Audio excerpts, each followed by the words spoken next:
A lot of times you see youth and they have a lot of anxiety about things. You know, they have a lot of fears, and they have a lot of stuff coming in the future that they're afraid of. They come to this program, and we know we really reinstill in them culture and what it means to be indigenous, and what it means to be native. There are a lot of traumas and struggles that come from being a part of that lineage, and I've seen how this program has helped a lot of youth be able to heal from that trauma in some sort of way. So it's really, really dope. So this trip started out really hard for me coming.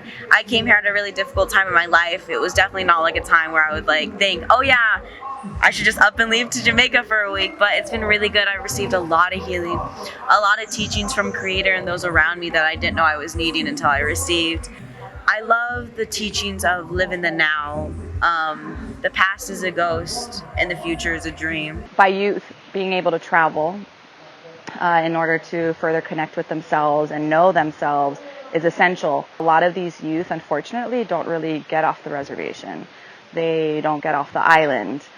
So to provide them with these opportunities to see the world outside the one that they know, see the opportunities that are right at the tip of their fingers if they want it bad enough, just to expose them to different ways of life, different cultures, different ideas. I think it's critical in raising strong, individual, conscious youth.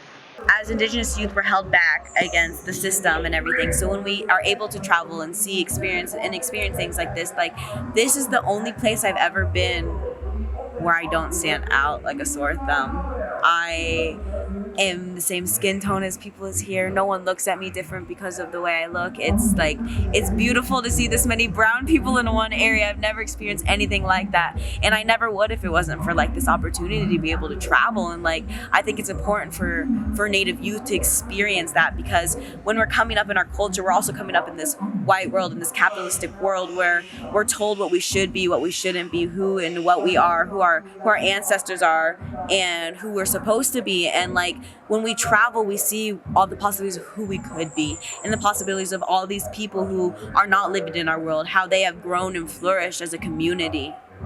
In my perfect world, I think we would live in a world where there was no one that rules them all, no governments like that. We would be our own sovereign nations within ourselves, and that the Native youth that are rising would heal from the historical trauma that their ancestors have faced, not just from where I'm from, but from all the areas, because every area of the world has faced historical trauma, and all the youth carry that. But the youth of this generation have the power to heal for that. So my hope would be for a perfect world is for when the youth grow up and they've experienced all they can and they understand who they are, they found that person within themselves, within them culture, and they're grounded to Mother Earth, and that everyone respects her in the way that she should be held.